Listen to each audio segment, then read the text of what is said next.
श्री चरणन में वंदना, शत शत कोटि प्रणाम। अखिल विश्व के हो प्रभु, सतगुरु मंगल धाम। सब धरणी कागज करो, लेखनी सब बन आए। सात समुद्र की मसी करो, गुरु गुण लिखा न जाए। मैं अपराधी जन्म का, नख सिख भरा विकार। तुम दाता दुख भंजना, मेरा करो उद्धार। भक्ति दान मोह दीजिए, गुरुदेवन के देव। और कछु ना चाहिए, इस दिन तुम्हारी सेवा। और कछु ना चाहिए, हर पल तुम्हारी सेवा। मन मंदिर में विराजमान श्री भगवान जी का पावन दर्शन करते हुए अपनी वाणी को पवित्र करने के लिए सारी संगत दोनों हाथ खड़े करके ऊंचे स्वर के साथ सभी जय घोष कीजिएगा। बोलो जयकारा बोल मेरे श्री गुरु महाराज की जय। बोलो श्री परमहंस दयाल जी महाराज की जय। बोलो श्री नंगली निवासी भगवान की जय। बोलो श्री स्वामी जी महाराज की जय। बोलो श्री जुगल जोड़ी महाराज की जय। सियावर रामचंद्र महाराज की जय। पवन सुत हनुमान की जय। बोलो साचे दरबार की जय। धन्यवाद। परम आदरणीय प्रातः स्मरणीय हृदय सम्राट श्री सद्गुरुदेव भगवान की पवित्र चरण कमलों में विराजमान भक्तिमय माताओं बहनों भाइयों, मंचस्थ सभी संत महापुरुषों को कोटि कोटि वंदन। आप सबको पता है कि परम पूजनीय श्री सद्गुरुदेव भगवान जी के पावन अवतरण दिवस को मनाने के लिए आप सब एकत्रित हुए हो। अभी आपने श्रवण किया कि महापुरुषों का जन्म नहीं होता। बर्थडे की जो फॉर्म है वो संतों के लिए यूज नहीं होती, क्योंकि अगर जन्म है तो मृत्यु भी अटल है। ये दो चीजों के साथ से ये निर्धारित होता है। तो संत महापुरुषों के लिए एक शब्द प्रयोग किया जाता है, उसको कहते हैं अवतरण दिवस। क्या कहते हैं? जोर से बोलिए जरा। अवतरण दिवस। अवतरण क्या है? अब हम सब मनाने के लिए एकत्रित हुए हैं, पता तो होना चाहिए ना। यहाँ से निकले बाहर कोई पूछे आपने गए थे, कहाँ गए थे, आप बोलो अवतरण दिवस। अवतरण क्या है? मेरे गुरुदेव बताया करते थे कि अवतरण शब्द का मतलब बनता है, दक्षिण भारत में हमारे इधर तो सीढ़ी को सीढ़ी कहते हैं, स्टेयर्स कहते हैं। दक्षिण भारत में सीढ़ी जो होती है घर में, सीढ़ी का क्या काम होता है? छत पर और छत से उतरना। जो ऊपर लेके भी जाती है और नीचे लेके भी आती है, उसको क्या कहते हैं? सीढ़ी कहते हैं। दक्षिण भारत में प्राचीन समय में उस सीढ़ी को अवतरणी कहा गया। अवतरणी मतलब जिसके माध्यम से छत पे गए और जिस माध्यम से छत से नीचे आए, उसको कहा अवतरणी। तो महापुरुषों ने इस दिन का जो कथन किया वो कहा कि ये अवतरण दिवस है। मतलब क्या है कि इस पावन दिन पर सच्चिदानंद परमात्मा भगवान श्री कृष्ण गीता में कहते हैं, यदा यदा हि धर्मस्य ग्लानिर्भवति भारता अभ्युत्थानम् अधर्मस्य तदात्मानं सृजाम्यहम् परित्राणाय साधुनाय विनाशाय च दुष्कृताम् धर्म संस्थापनार्थाय संभवामि युगे युगे।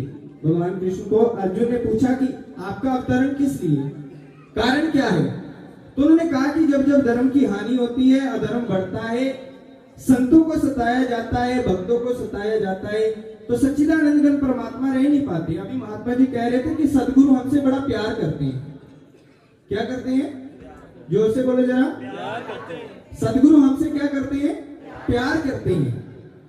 और मैं ये दावे के साथ कह सकता हूं कि सदगुरु के सिवा इस जीवात्मा से और कोई भी प्यार नहीं करता, कोई भी इसका उद्धार नहीं चाहता, कोई भी इसको मुक्ति देना नहीं चाहता। सभी चाहते हैं कि हमारे प्रेम पाश में जो फंसा रहे ये संसारी जीव, तो सदगुरु बड़ा प्रेम करते हैं। वो सच्चिदानंद घन परमात्मा से रहा नहीं जाता। तो इस जीवात्मा के उद्धार के लिए समय समय पर महापुरुषों का अवतरण हुआ।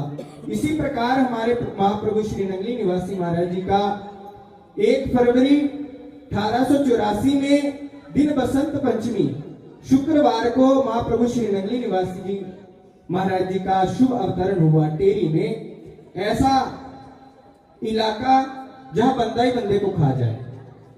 आप कल्पना करके देखना। ये बात कहना थोड़ी मुनासिब नहीं है, लेकिन मैं आपको बता रहा हूं। पिछली कुछ समय में बॉलीवुड में पिक्चर आई, मूवी आई, उसका नाम था केसरी, देशभक्ति के ऊपर। आपने देखी होगी।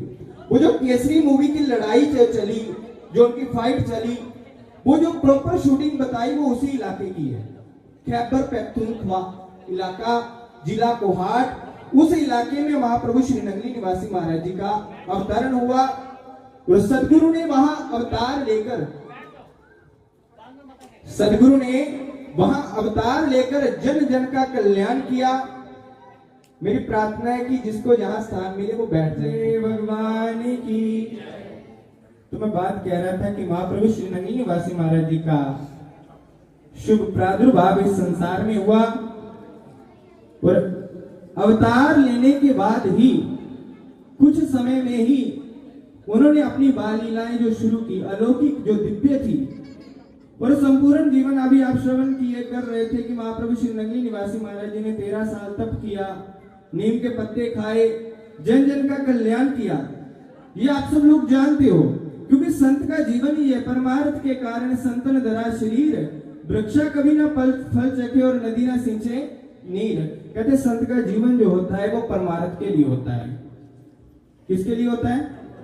और उनका रास्ता भी यही है। हमारे रोज श्री आरती में कहते परमार्थ हित अवतार जगत में श्री गुरु जी ने है लीना, हम जैसे भाग्यन को गृह दर्शन दीना। सदगुरुदेव भगवान जी का अवतार हुआ परमार्थ के लिए, और वो परमार्थ ही सिखाते हैं। और हमारे सीखने में कोई भेद रह जाता है। मुझे बात याद आई कि कहते हैं गुरु जी थे, उनके पास शिष्य गए, शिष्यों ने जाके प्रणाम किया, महाराज जी को शिक्षा दो। आप ही आते हो, कहते हो भाई जी हमें कोई सत्संग सुनाओ, कोई संदेश सुनाओ जिससे हमारे जीवन का कल्याण। गुरु जी के कहने महाराज को शिक्षा दो, जीवन जीने की कला सिखाओ। गुरु जी कहने लगे अगर जीवन जीना है ना तो परमार्थ करो। क्या करो? क्या करो? परमार्थ। कहते गुरु जी वो क्या होता है? कहते परोपकार करो। कहते वो क्या होता है? कहते भूखे को रोटी दे दो, जो असहाय है उसकी हेल्प कर दो, कोई वृद्ध है उसे चला नहीं जाता, उसकी बाजू पकड़ के उसको रोड पार करवा दो। अब पहले वाली तो भूल गई, लास्ट वाली याद रहेगी। जो असहाय है, बूढ़ा है, उसको रोड पार करवा दो। अब वो वहां से निकला सत्संग में। 3 शिष्य आए सत्संग सुनने को, वो तीनों चले गए। अब गुरुजी कहने लगे जो आपको आज सिलेबस पढ़ाया है ना, इसका प्रैक्टिकल चाहिए, हमें बताना पड़ेगा क्या किया आपने। ठीक है गुरुजी। चले गए, वहां से निकले, आए दूसरे तीसरे दिन, गुरुजी हमने आपकी आज्ञा को क्या किया? पालन किया, पूरा किया आपकी आज्ञा को। अच्छा क्या किया? महाराज हमने परोपकार किया। कैसे परोपकार किया? कहते जी आपने बोला था कि कोई असहाय हो तो उसको रोड पार करवा दो। गुरुजी ने बोला बहुत अच्छी बात है, आपने मेरी इच्छा को पूर्ण किया, जो मैंने संदेश दिया उसको माना, जीवन में लागू किया, अमल में लाया, बहुत अच्छी बात। एक को पूछा तूने किसे पार करवाया? कहते एक बुढ़िया थी, उसको मैंने रोड पार करवाया। दूसरे पूछा तूने कौन सा परोपकार किया? कहता मैं भी यही किया। मैंने क्या किया? किसी को रोड पार करवाया। तीसरे से पूछा तूने क्या किया? कहता मैंने भी यही किया। कहता तीनों ने एक काम, एक परोपकार, अरे काम तो बांट लेते। कहता नहीं महाराज हमें ये वाली बात बड़ी अच्छी लगी, जैसे हम यहाँ से उठकर गए तो सामने देखा कि बुढ़िया खड़ी थी, तो हमने उसकी बात पकड़ी, हमने बोला तेरे को रोड पार। तो कहते फिर तीनों ने क्यों करवाया? कहते हमने पूछा तो बुढ़ी कहती मैं नहीं जाना पार, मैंने तो सीधा जाना था। कहते मैंने बाजू पकड़ी उसकी, वो बाजू छुड़वाने लगी। मैंने दूसरे को बोला तू क्या कर रहा है, तुमने नहीं परोपकार करना? कहते हाँ मैं भी करना है। कहते इसकी टांगे पकड़, परोपकार क्यों करना था तो इसकी टांगे पकड़। उसने टांगे पकड़ ली। कहते बूढ़ी रोड़ा शोर में जाना शुरू कर दी, चिल्लाने लगी। मैंने तीसरे को बोला तूने नहीं परोपकार करना? कहता मैंने भी करना। कहते मुंह पे हाथ रखी इसके हैं। वो तीनों ने मिलके परोपकार किया, बूढ़ी को रोड के उधर साइड छोड़ आए। आगे कहते महाराज जी हमने आपकी आज्ञा को पूर्ण किया। वो कहते धन्य महाराज, आपके चरणों में दंडोत, आप हमारे गुरु। गुरु जी कह रहे आप हमारे गुरु और हम आपके चेले हो गए हैं, धन्य है आपकी करनी। कहने का भाव ये है कि संत महापुरुषों का इस संसार में प्रादुर्भाव और आविर्भाव, संतों के लिए शब्द प्रयोग किया गया। जब वो आते हैं तो कहते प्रादुर्भाव हुआ। अभी आप सुन रहे थे प्रकाशोत्सव। प्रकाशोत्सव क्या है?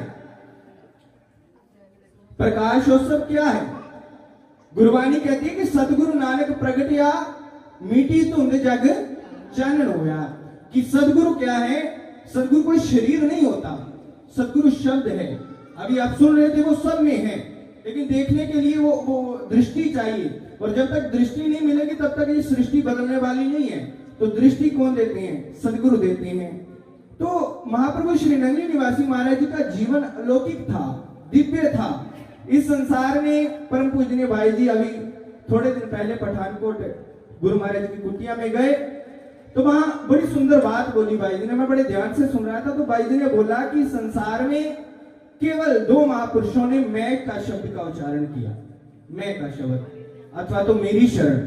इस संसार में और किसी ने यूज नहीं किया शब्द को। या तो भगवान श्री कृष्ण कहते हैं कि सर्वधर्माणि परित्यज्य मामेकं शरणं व्रज अहं त्वा सर्व पापेभ्यो मोक्षयिष्यामि मा शुचि। हे अर्जुन तू सारे धर्मों का त्याग कर मेरी एक ही शरण में आ जा, तू मेरा बन जाएगा। सारे पापों से मुक्ति देना मेरा कर्तव्य है, और मैं ये एग्रीमेंट करता हूं। मोक्षयिष्यामि मा शुचि, मेरा वचन है तेरे साथ, तू मेरा बन जा, सारे पापों से मुक्ति मैं दूंगा। और उन्हीं का ही स्वरूप हम कई बार कहते हैं, राम कहो तो राम, कृष्ण कहो तो कृष्ण, नानक कहो तो नानक, कबीर कहो तो कबीर। किनको? महाप्रभु श्री नंगली निवासी महाराज जी को। तो वही शब्द उच्चारण महाप्रभु श्री नंगली निवासी महाराज जी ने कहा कि सदगुरु नाम जहाज है, चढ़े से उतरे पार, जो श्रद्धा कर सेव दे, गुरु पार उतारन हार। छोटी सी बात कह के अपनी वाणी को विराम देना है, क्योंकि आज हम तो अवरोधक बने हुए हैं। आज तो आनंद उत्सव है ना, आनंद करना था, हमने झूमना था। तो एक बात कह के अपनी वाणी को विराम दूंगा। उसी के समक्ष आप सबको जो भी सदगुरु की कृपा से प्रसाद है आप सब श्रवण करिएगा। एक बार की बात है, 10वें पातशाह श्री गुरु गोविंद सिंह जी महाराज जी कहते अपने निवास स्थान पर बैठे हुए थे, और सैकड़ों की तादाद में संगत आ रही है। जैसे आज संगत का जमावड़ा लगा हुआ, संगत आए जाए। तो कहते कोई आके प्रणाम कर रहा, कोई आके चढ़ावा चढ़ा रहा, कोई आके दक्षिणा चढ़ा रहा, कोई फल चढ़ा रहा। उसी भीड़ में कहते एक शिष्य आया, लगभग 5-6 साल का बच्चा। उसने आके चरणों में प्रणाम किया।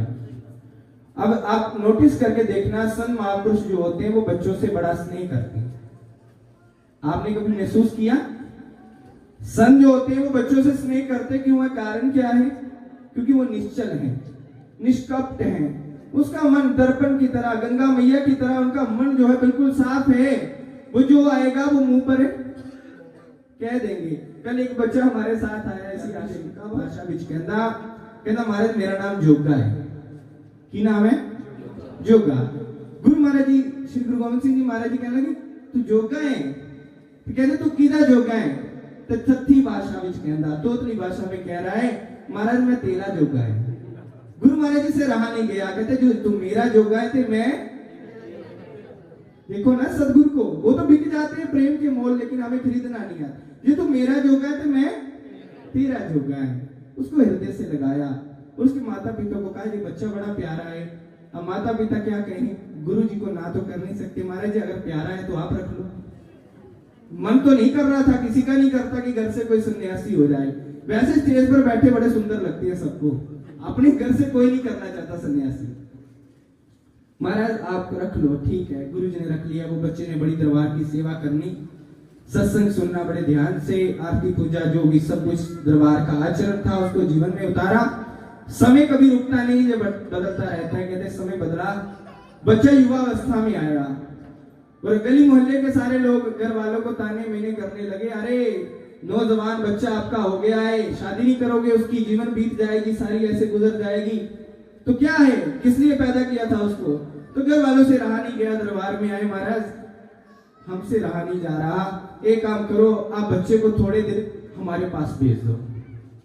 वो गुरुजी ने क्या कहना था, कहते आपका बच्चा आप दे के गए थे, ले जाओ। चले गए साथ में।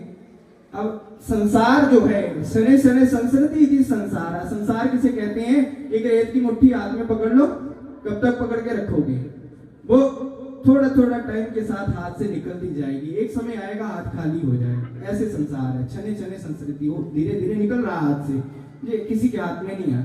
तो वैसे हुआ, उसकी शादी करवाने का प्लान बना दिया, उसको नहीं बताया, सारी व्यवस्था करके लड़की देख ली। अब गुरु महाराज जी के पास गए कि बच्चे को वापिस भेज दो। गुरु जी कहते ले जाओ। साथ में सिर्फ एक बात बोली, जब वो शिष्य मत्था टेकने गया, वो जोगा सिंह, चरणों में प्रणाम किया। गुरु महाराज जी कहने लगे जा तो रहा हूं, लेकिन जब बुलाऊंगा तब वापिस आ जाना, जब हुक्म होगा आ जाना। ठीक है महाराज, जा रहा हूं। कहते सारी शादी की व्यवस्था पूरी हो गई। तो सिख धर्म के अनुसार फेरे तो नहीं, लावा जिसे आप कहते हो, वो लावा 4 होती है, पता नहीं 5 होती है, हमें नहीं पता, हमने देखी नहीं कभी। तो उस अनुसार कहते उसकी लावा चल रही थी। गुरु जी से रहा नहीं गया। श्री गुरु गोविंद सिंह महाराज ने हुक्म किया कि उस जोगे को वापिस बुला के लाओ। अब लावा चल रही है और कहते सारी लावा हो गई, पता नहीं कितनी होती है, एक रह गई थी सिर्फ। बीच में आकर शिष्य ने हुक्म किया कि गुरु जी बुला रहे हैं। गुरु जी क्या कर रहे हैं, अभी आपको कोई घर में शादी हो तो कहेंगे सत्संग में आ जाओ, कहते ऐसी तो ब्याह दिखने जाना है, कि तुम नहीं जाओगे तो ब्याह नहीं होना, भला हो तो जाएगा। लेकिन वो शिष्य की कुर्बानी देखो आप। गुरु जी का हुक्म आया कि बुलाया है, उसने अपना सेहरा उतारा, गले में जयमाला जो पहनी थी उतारी, वहां से चल पड़ा। सारे घर वाले कह रहे शादी कर जा, बाद में चला जाना। कहते शादी की बाढ़ में, गुरु का हुक्म सबसे ऊपर है, उससे बड़ा कुछ नहीं है। उसी क्षण वो चल पड़ा। अब चलता जा रहा है, अकेला चल पड़ा, कोई साथ में नहीं गया। चलता चलता चलता कहते शाम हो गई। जब शाम हुई तो मन में अहंकार आ गया। इस मार्ग में मैं कहता हूं कि गुरु के चरण शरण में आ जाओगे। 5 विकार होते हैं, काम, क्रोध, लोभ, मोह, अहंकार। गुरु का दर्शन करने से काम नाश हो जाएगा, क्रोध नाश हो जाएगा, लोभ नाश हो जाएगा। लेकिन ये जो लास्ट वाला है ना, अहंकार, ये बड़े बड़ों को घेर लेता है, पर जो इसके चपट्टे में आ गया वो गया। ये तो कितने भी शिखर पर बंदा पहुंच जाए, ये अहंकार से बचना। यहाँ बहुत फिसलन है, जहां से फिसला पैर पता नहीं कहां पहुंचता बंदा। मन में आ गया कि देखो मेरी कुर्बानी, और देखो मेरी भक्ति, और देखो मेरे गुरु, उनको सारी संगत में कोई और नहीं मिला, मेरे को हुक्म भेजा उसको बुला के लाओ। अब जैसे मन में अहंकार आया, तत्क्षण कहते मन में यही बातें सोच रहे, मैं नहीं होता तो आज कुछ नहीं होना था। मेरे गुरुदेव कहा करते थे, दरबार तेरे दी सतगुरु जी, क्या महिमा जीव बयान करे, कम हुंदे कृपा नाल तेरी, मत दिल विच कोई अभिमान करे। ये कृपा उसकी है, वो करने वाले हैं। ये जीव कुछ नहीं कर सकता, वो अंदर बैठे तो सब कुछ हो रहा है। चल पड़ा वहां से। पहुंचते पहुंचते कहते रात के 10 बजे 11 बजे नव युवती जिससे शादी होने वाली थी उसको छोड़कर आ गया। और मन में देखो मेरी कितनी जितेंद्रिय हूं मैं इंद्रियों को जीत लिया। जैसे मन में ये सोच रहा था, कहते कैसी बुद्धि पलटी, बुद्धि ने कैसा पलटा मारा, अहंकार कैसे बढ़ा। तत्क्षण मन में सोचने लगा कि गुरु के पास तो अब जा ही रहा हूं। तो सामने एक वेश्या का घर दिखाई दिया, वहां पर नाद बज रहे थे, वहां पर तबला बज रहा था, वहां संगीत चल रहा था। गुरु के पास तो जा ही रहा हूं, आज वेश्या के पास होके जाता हूं, क्योंकि मन पता नहीं कहां का कहां पहुंचा दे अगर अहंकार आ गया तो। लेकिन अगर सदगुरु के बन जाओ तो ये मन भी कुछ नहीं कर पाता। कहते उसने जैसे प्रयास किया जाने का, सीढ़ियों में जैसे पैर रखा, फिर लंबा कोई जवान, कोई 6-7 फुट का बंदा, हाथ में बरसा पकड़ा हुआ है, वो जैसे अंदर जाने की कोशिश करे वो धक्का दे दे। 12 बजे गया, उसने धक्का मारा, सीढ़ियों से नीचे फेंक दिया। फिर कोशिश की 1 बजे जाने की, फिर से धक्का मारा, सीढ़ियों से नीचे। कहते समय बीतते बीतते 4 बज गए। जब 4 बजे फिर मन ने चोट की, चल जा चलता हूं, जैसे जाने की कोशिश की, वो आगे से जो युवक था, नौजवान था, जिसके हाथ में बरसा था, कहता उनते ब्रह्म मुहूर्त हो गया, उनते शर्म कर ले, अब तो मन की मलिनता को दूर कर, अब तो मन के बीच जो समाया हुआ काम है इसको नाश कर, अब तो ब्रह्म मुहूर्त हो गया है। इतना सुन के मन को चोट लगी और वहां से चल पड़ा, और चलते चलते अपने गुरु के दरबार में। अब कहानी बहुत लंबी चौड़ी है, कथा बड़ी लंबी चौड़ी है, मैं संक्षिप्त में सुना रहा हूँ। गुरु के दरबार में पहुंचे, सदगुरु बैठे हैं, अपना श्रेय बता रहा है, महाराज जी तुसी मैंने याद किया तो मैं शादी छोड़कर आ गया हूँ। अच्छा, शादी छोड़ के आ गया, बहुत अच्छा किया। चरणों में बैठ गया, गुरु का मुखारविंद का दर्शन कर रहा है। महाराज को कहने लगा, महाराज पहले तो नेत्र बड़े सुंदर होते थे, आज ये नेत्रों में ये लालगी किस प्रकार की है? आंखें क्यों लाल हैं आपकी? आज पता नहीं कुछ अलग सा रूप है। कहते हैं कि रूप क्या अलग होना है, कोई बुल्ला बटका राह से भटक गया था, सारी रात उसको राह पर चलाने की कोशिश करता रहा, सारी रात सोया नहीं हूं। आज एक बार एक क्षण भी मैंने नींद भर के नहीं देखा, मैं सारी रात यही सोचता रहा कि जो भटक रहा है कहीं भटक ही ना जाए, कहीं अपनी मंजिल से ये छूट ही ना जाए। अपनी मंजिल पर पहुंचाने के लिए सारी रात में पहरा देता रहा। चरणों में शीश झुकाया, मन ने चोट मारी, अरे मूर्ख अब समय है, अब शीश झुका लेगा तो बचाव हो सकता है। चरणों में प्रणाम किया, महाराज गलती हो गई, जिस भटके को आप रास्ते पर लगा रहे थे वो मैं ही था। बोलो सदगुरुदेव भगवान की, वो मैं ही था। गुरु जी कहने लगे, अगर मान गया तो फिर तू पहले ही बोला है कि मैं तेरा जोगा थे, तू मेरा जोगा। अरे बेटा ये बात को समझ ले, करने वाला करवाने वाला कोई और है। वही मिशन को, वही टारगेट को लेकर महाप्रभु श्री नंगी निवासी महाराज जी ने अपना संपूर्ण जीवन गुजारा। अभी सुन रहे थे, गुरु ब्रह्मा गुरु विष्णु गुरु देवो महेश्वरा गुरु साक्षात परब्रह्म तस्मै श्री गुरुवे नमः। तो इस सारे श्लोक का, इस कथा में देखो ना, गुरु ब्रह्मा कैसे नहीं है, वो छोटे से बच्चे के अंदर संस्कार डाले, उसको दिव्य बनाया। तो ब्रह्मा क्या करता है, सृष्टि की रचना करती है, तो संस्कार की रचना की।